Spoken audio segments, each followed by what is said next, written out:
여러분은 매일의 삶 속에서 기쁨과 감사를 얼마나 자주 누리며 살아가고 계십니까? 기독교 변증가이자 위대한 문학가인 C.S. 루이스가 쓴 책 중에 스크루테이프의 편지라는 아주 흥미로운 책이 있습니다. 이 책은 경험이 많고 교활한 고참 악마 스크루테이프가 이제 막 현장에 투입된 풋내기 조카 악마 워무드에게 어떻게 하면 그리스도인들을 유혹하여 타락시킬 수 있는지 그 비법을 전수하는 편지의 형식으로 기록되어 있습니다. 이 책에서 고참 악마가 가르쳐주는 가장 강력한 무기, 그리스도인들의 삶을 뒤흔들 수 있는 가장 강력한 무기는 무엇일까요? 여러분들은 무엇이라고 생각을 하세요? 침묵하는 것입니까? 우리는 흔히 생각하는 살인이나 강도 혹은 끔찍하고 거대한 범죄라고 생각을 하죠. 하지만 사실 그렇지 않습니다. 악마가 성도들의 영혼을 무너뜨리기 위해, 성도들의 삶을 무너뜨리기 위해 사용하는 가장 효과적인 방법은 바로 우리의 일상 속에 아주 사소하고 작은 짜증과 불평을 심어주는 것이었습니다. 아침 출근길에 겪는 사소한 다툼, 밥상 앞에서의 작은 불만, 다른 사람들의 무심한 말 한마디에 느끼는 섭섭한 같은 것들을 교묘하게 이용하는 것이지요. 고참 악마는 이러한 일상적인 원망들을 성도들의 마음속에 지속적으로 불어넣어 결국 그들의 영혼 속에서 감사라는 아름다운 생명을 서서히 질식시키고 메말라 죽게 만들라고 조언합니다. 여러분, 이 악마의 조언을 가만히 생각해 보면 우리의 영적 현실을 너무나도 예리하게 찌르고 있다는 것을 깨닫게 됩니다. 오늘날 우리가 살아가고 있는 이 시대를 한번 돌아보십시오. 과거 어느 때보다 풍요롭고 안락한 시대를 살아가고 있지 않습니까? 우리의 지난 삶을 되돌아보면 하나님께서 베풀어 주신 은혜가 참으로 많습니다. 그러나 우리는 그 크고 놀라운 은혜들을 너무나도 쉽게 잊어버린 채 당장 내 손에 쥐어지지 않는 것들만을 바라보며 그 작은 결핍만을 바라보며 쉽게 원망하고 불평하며 살아갑니다. 이 고참 악마 스크루테이프의 전략대로 작고 사소한 불평들이 우리 영혼에 스며들어 어느새 진정한 감사를 다 빼앗아 버린 것은 아닌지 우리의 모습을 이 시간 정직하게 돌아보아야 될 줄로 믿습니다. 오늘 하나님께서 베풀어 주신 첫 열매의 은혜를 기억하며 예배로 영광 돌려드리는 맥주감사 주일입니다. 오늘 우리가 함께 읽은 이 신명기 16장 9절에서 12절의 말씀은 이스라엘 백성들이 하나님께 어떠한 마음과 태도로 감사의 절기를 지켜야 하는지 가르쳐주고 있습니다. 오늘 이 시간 상황이나 조건에 따라 쉽게 식어버리고 작은 문제들 앞에서도 흔들려버리는 세상의 얄팍한 감사가 아니라 결코 빼앗기지 않는 영원하고도 굳건한 감사의 본질이 무엇인지 함께 발견하기를 주님의 이름으로 축원합니다. 오늘 주시는 이 말씀을 통해 우리 안에 시들어버린 감사가 다시금 회복되어지는 놀라운 은혜의 시간이 되기를 주님의 이름으로 간절히 소망합니다. 먼저 첫 번째로, 진정한 감사는 우리의 시선을 나 자신에게서 하나님께로 향할 때 비로소 시작됩니다. 진정한 감사는 어디에서 시작된다고요? 시선을 나 자신에게서 하나님께로 향할 때 시작되게 됩니다. 오늘 본문인 신명기 16장 9절 말씀은 이렇게 기록을 하고 있지요. 7주를 셀지니 곡식의 낫을 대는 첫날부터 7주를 세어. 하나님께서는 이스라엘 백성들에게 곡식을 거두기 시작하는 첫날부터 정확히 7주, 즉 50일을 세어 77절을 지키라고 명령하고 계십니다. 이 77절이 바로 오늘날 우리가 하나님 앞에 드리고 있는 맥주감사절의 뿌리가 되지요. 그런데 여러분, 하나님께서는 왜 굳이 이 백성들에게 날짜를 하나하나 세어가며 이 절기를 준비하라고 하셨을까요? 성경에 쓰여진 본래의 원어와 문법을 깊이 들여다보면 이 나를 센다라는 이 표현 안에는 너희 자신을 위한다라는 깊은 의미가 숨겨져 있습니다. 즉 절기의 날짜를 하루하루 헤아리며 마음속에 하나님의 은혜를 새기는 그 모든 과정 자체가 이스라엘 백성들 자기 자신들의 영혼을 살리고 복되게 하는 일이었다는 것입니다. 사람들은 일상의 바쁜 삶을 살아가다 보면 하나님께서 때를 따라 내리시는 은혜를 너무나도 쉽게 잊어버립니다. 그러나 날을 세며 절기를 준비하는 동안 이스라엘 백성들은 씨를 뿌리고 가꾸는 모든 과정 속에 개입하셨던 하나님의 섭리를 하나하나 기억해낼 수 있었습니다. 여러분, 감사는 어느 날 갑자기 뚝 떨어지는 것이 아닙니다. 내 삶에 베풀어 주신 은혜의 흔적들을 헤아려 볼 때에 비로소 우리의 닫혔던 입술이 열리고 감사가 시작되는 것입니다. 믿으십니까? 여러분, 감사가 영어로 무엇인지 아십니까? 영어로 감사가 무엇일까요? thank이죠. 네. 그런데 이 감사라는 말의 그 본 뜻을 이제 찾아 올라가 보면 think, 생각이라는 말이 있습니다. 그러니까 감사는 어디로부터 출발한다고요? 생각하는 것에서부터 출발된다는 것입니다. 우리의 감사는 생각하는 것에서부터 출발하게 되어 있습니다. 하나님께서 우리의 삶 가운데 베풀어 주신 은혜를 생각할 때에, 우리의 삶 가운데 베풀어 주신 은혜를 기억할 때에 우리는 감사하는 삶을 살아갈 수가 있다는 것이지요. 이러한 준비의 과정을 거쳐 하나님께서는 신명기 16장 10절 상반절에서 이 감사의 절기를 어떠한 태도로 지켜야 하는지 분명하게 짚어주십니다. 내 하나님 여호와 앞에 7절을 지키되. 여러분, 이 짧은 말씀 가운데 우리가 주목해야 될 아주 중요한 표현이 있습니다. 그것은 바로 하나님 앞에 라는 말씀입니다. 이 단어의 본래 뜻을 살펴보면 이것은 단순히 눈에 보이는 어떤 장소적인 앞을 가리키는 것이 아닙니다. 이 말씀은 여호와를 향하여 라는 뚜렷한 방향성을 지니고 있습니다. 즉, 감사의 절기를 지키는 하나님의 백성들은 그 시선과 마음의 방향이 철저하게 여호와 하나님만을 향해 있어야 한다는 것을 뜻하는 것이지요. 여러분, 우리가 세상을 살아가면서 무언가를 성취하거나 삶의 풍성한 열매를 맺게 되었을 때 우리의 시선은 본능적으로 어디를 향하게 될까요? 눈에 보이는 내 손의 수확물들을 향하게 됩니다.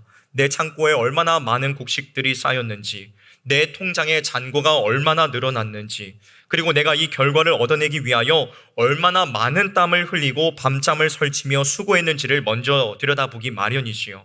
사람은 참으로 연약하여서 자기가 이루어낸 결과물의 크기에 따라 감사의 크기를 스스로 결정해버립니다.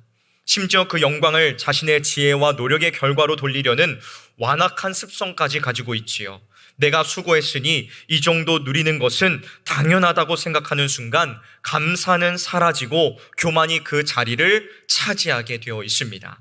하지만 성경이 말씀하는 감사의 출발점은 이와 완전히 다릅니다. 진정한 감사는 내 손에 들린 수확물을 바라보던 시선을 들어 그 모든 생명을 자라게 하시고 맺게 하신 하나님을 바라볼 때에 진정한 감사를 할 수 있다는 것입니다. 내 손에 주어진 작은 것들만을 바라보며 있을 때는 감사할 수 없습니다. 그러나 하나님께서 주신 것들을 생각할 때에 우리는 감사할 수 있다는 것입니다. 우리의 시선이 참된 주인 되신 하나님을 향할 때 하나님을 향한 우리의 반응도 완전히 달라집니다. 신명기 16장 10절 하반절 말씀을 보십시오. 내 하나님 여호와께서 내게 복을 주신 대로 내 힘을 헤아려 자원하는 예물을 드리고. 우리가 흔히 오해하기 쉬운 부분이 바로 여기입니다. 내 힘을 헤아려 라는 말씀을 읽으면서 우리는 종종 내가 가진 것을 이리저리 계산해보고 내 생활에 타격이 없을 만큼만 적당히 떼어서 바치라는 의미로 착각하곤 합니다. 그러나 이 말씀의 참된 의미는 전혀 그렇지 않습니다. 오히려 하나님께서 내게 베푸신 그 한량없는 복을 깊이 깨닫고 내 힘이 닿는 데까지 내가 할 수 있는 최선을 다해 기쁜 마음으로 넉넉하게 자원하여 드리라는 뜻입니다. 여러분, 시선이 철저히 나를 향해 있는 사람은 언제나 내가 잃어버릴 것들을 계산하며 하나님 앞에서도 인색해집니다. 만물의 주인 되신 하나님과 거래하려고 들지요. 그러나 시선이 하나님을 향해 있는 그 사람은 받을 자격 없는 자에게 부어주신 그 풍성한 섭리와 은혜를 깨닫습니다. 그렇게 어떤 억지감이나 의무가 아닌 스스로 우러나오는 벅찬 기쁨과 계산 없는 자원함으로 자신의 삶을 온전히 주님 앞에 내어드리게 되는 것입니다. 사랑하는 성실의 성도 여러분, 지금 여러분의 시선은 어디를 향하고 있습니까?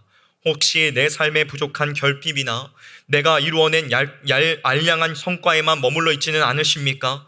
오늘 이 예배의 자리가 우리의 엇나간 시선을 교정하는 놀라운 은혜의 시간이 되기를 주님의 이름으로 축원합니다. 내 삶의 모든 선하고 아름다운 것이 나의 능력으로부터 온 것이 아니라 온전히 위로부터 곧 만물의 주관자 되신 하나님께로부터 내려왔음을 믿음으로 고백하십시오. 우리의 시선을 나 자신과 세상의 조건으로부터 거두어 하나님을 향해 굳게 고정할 때에 비로소 상황에 흔들리지 않는 참된 감사가 우리의 심령 깊은 곳에서부터 솟아나게 될 줄로 믿습니다. 우리 모두가 나를 바라보던 좁고 어두운 시선을 들어 크고 신실하신 하나님을 바라봄으로 넘치는 감사의 기쁨을 누리는 저와 여러분들이 되시기를 주님의 이름으로 축원합니다. 감사는 우리가 기억하는 데서부터 시작되게 되어 있습니다. 무엇을 기억하는 것이요?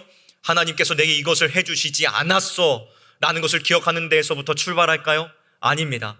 나의 삶이 부족한 것이 많았지만 그럼에도 불구하고 하나님께서는 나를 더 많은 것들로 채워주셨어 라는 이 기억이 우리 안에 있을 때에 그곳으로부터 감사가 시작되는 것입니다. 여러분, 기억하기를, 생각하기를 그치지 마십시오. 우리는 생각하는 그리스도인이 되어야 됩니다. 무엇을 생각하는 그리스도인이 되어야 될까요? 하나님의 은혜를 생각하는 그리스도인이 되어야 될 줄로 믿습니다. 우리 모두가 다 하나님의 은혜를 생각하는 그리스도인들이 되기를 주님의 이름으로 축원합니다. 다음 두 번째로, 진정한 감사는 서로 나눌 때에 비로소 아름답게 완성됩니다. 우리의 시선을 하나님께로 향하여 시작된 참된 감사는 이제 내 안에만 고여있지 않고 반드시 우리의 이웃을 향해 흘러가야만 합니다. 하나님께서는 수확의 기쁨을 결코 나 혼자서만 독차지하도록 내버려두지 않으셨습니다. 오늘 본문인 신명기 16장 11절의 말씀을 보십시오.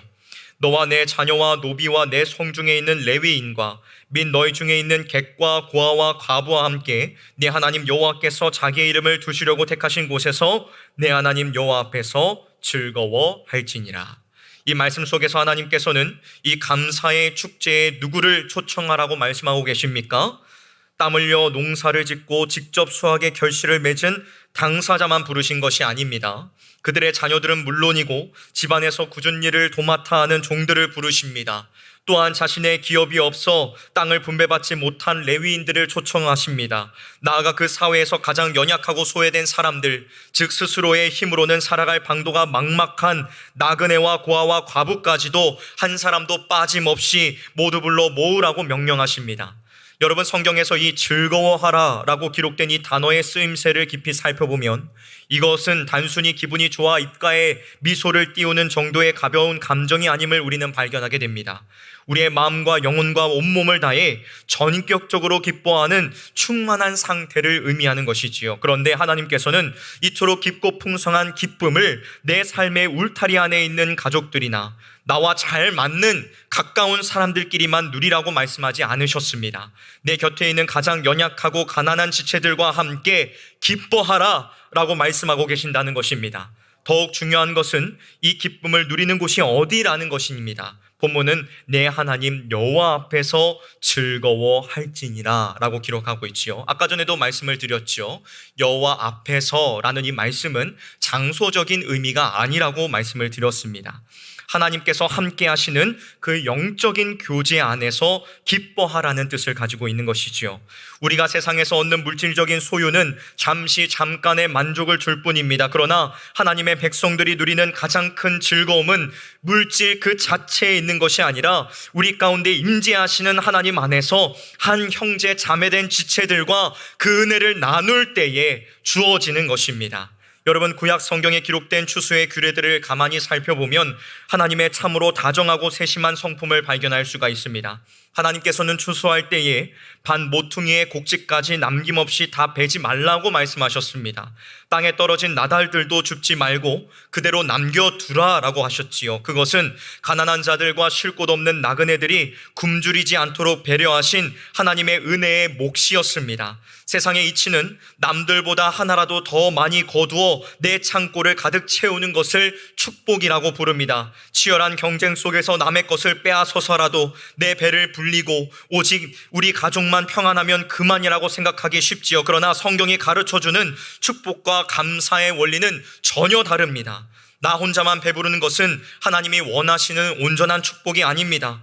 고인물이 결국 생명력을 잃고 썩어버리듯이 나에게만 갇혀있는 은혜는 결국 그 영적인 능력을 모조리 상실해버리고 맙니다. 진정한 감사는 내가 움켜쥔 손을 펴서 주변에 있는 사람들에게, 이웃들에게 흘려보낼 때에 비로소 그 아름다운 결실을 맺게 되는 것입니다. 주 안에서 사랑하는 성실의 성도 여러분, 오늘 우리의 감사는 과연 어디를 향해 흘러가고 있습니까? 하나님께서 우리에게 풍성하게 베풀어 주신 은혜의 식탁에 혹시 나 혼자 앉아 배를 불리고 있지는 않으십니까?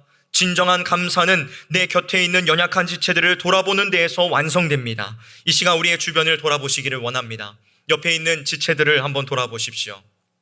옆에 있는 우리 사랑하는 형제 자매들은 우리가 돌봐야 될 자들입니다. 우리 교회 안팎으로 육신의 질병으로 인해 고통받는 분들 많습니다. 여러 가지 경제적인 어려움 속에 남몰래 눈물 흘리는 분들 참으로 많습니다. 깊은 외로움과 슬픔 가운데 누군가의 따뜻한 손길을 애타게 기다리는 이들이 분명히 있습니다. 내 삶의 상황이 조금 더 넉넉해지면 그때 가서 나누겠다고 미루지 마십시오. 감사는 내 소유의 넉넉함에 달려있는 것이 아니라 은혜를 아는 내 마음의 중심에 달려져 있습니다. 작은 위로의 말 한마디, 내 것을 떼어 나누는 소박한 섬김 속에 하나님께서 부어주시는 하늘의 충만한 기쁨이 임할 줄로 믿습니다. 이번 한 주간 우리 성실교회 모든 가족들이 내게 주신 은혜를 움켜쥐지 않고 기꺼이 연약한 이웃과 나눔으로써 하나님께서 베풀어 주시는 그 충만한 기쁨을, 그 즐거움을 누리게 될 줄로 믿습니다. 누리시는 저와 여러분들이 되시기를 주님의 이름으로 축원합니다. 마지막 세 번째로, 진정한 감사의 동력은 십자가의 은혜에 있다는 것입니다. 우리가 나의 유익을 구하던 시선을 돌려 하나님을 바라보고 내게 주신 소중한 은혜를 기꺼이 이웃들과 나누는 힘은 과연 어디에서 나오는 것일까요? 우리는 본질적으로 스스로 그런 선한 능력을 만들어낼 수 없는 연약하고 이기적인 존재들입니다. 그래서 하나님께서는 이스라엘 백성들이 이 감사의 절기를 지킬 때에 결코 잊어서는 안 될 가장 중요한 사실을 짚어주고 계시지요. 오늘 본문 16장 12절 말씀입니다. 너는 애굽에서 종되었던 것을 기억하고 이 규례를 지켜 행할지니라. 하나님께서는 풍성한 추수의 기쁨이 넘치는 이 축제의 절정에서 이스라엘 백성들에게 과거 애굽에서 노예로 살았던 비참한 시절을 기억하라고 하십니다. 성경에서 기록된 이 종되었던 이라는 이 표현은 단순히 과거의 자유를 잃었던 한순간을 가리키는 것이 아닙니다. 장장 430년이라는 긴 세월 동안 아무리 뼈 빠지게 수고하고 땀을 흘려도 정당한 결실을 얻을 수 없고 감사의 축제는 꿈조차 꿀 수 없었던 그 끔찍한 절망과 고난의 상태를 잊지 말라는 뜻입니다. 이스라엘 백성들은 스스로의 힘으로는 결코 그 비참한 굴레에서 벗어날 수가 없었습니다. 오직 하나님의 전적인 은혜와 크신 능력만이 그들을 얽매고 있던 이 쇠사슬을 끊어내고 약속의 땅에서 기쁨으로 열매 맺는 자유인으로 만들어 주셨습니다. 백성들은 바로 이 구원의 사실을 마음 깊이 기억할 때에만 내 손의 수고를 자랑하는 교만에 빠지지 않고 겸손하고 참된 감사의 자리로 나아갈 수 있었습니다. 사랑하는 성도 여러분, 이 말씀은 오늘을 살아가고 있는 우리들에게도 동일한 은혜로 다가옵니다. 과거 이스라엘 백성들이 애굽의 노예가 되었던 것처럼 우리 역시 과거에는 예수 그리스도를 믿기 그 이전에는 죄와 사망의 권세 아래에 짓눌려 생명의 열매라고는 맺을 수 없었던 완전한 죄악된 종이었습니다. 거룩하신 하나님 앞에서 영원한 멸망의 형벌을 피할 수 없었던 비참한 자들이 바로 저와 여러분들이었다는 사실이지요. 그러나 구원받을 자격 없는 우리를 위하여 하나님의 유일하신 아들 예수 그리스도께서 이 땅에 오셨습니다.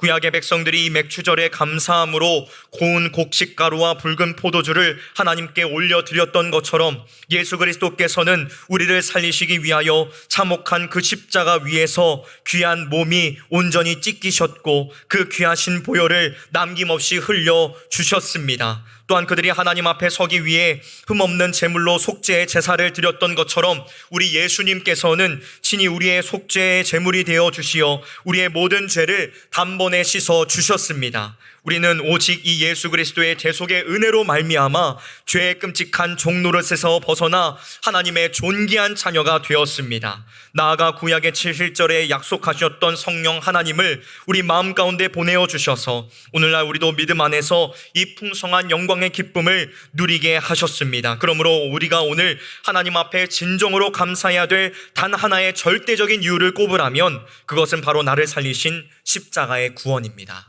여러분, 우리는 이 십자가의 구원의 은혜를 생각하며 오늘 진정한 감사로 주님 앞에 나아가야 됩니다. 내 통장에 잔고가 넉넉해서가 아닙니다. 내 뜻대로 일이 술술 풀려서가 아닙니다. 영원히 죽었던 나를 다시 살려주신 그 측량할 수 없는 그 십자가의 사랑만이 우리의 삶을 이끌어가는 가장 강력한 감사의 동력이 되는 줄로 믿습니다.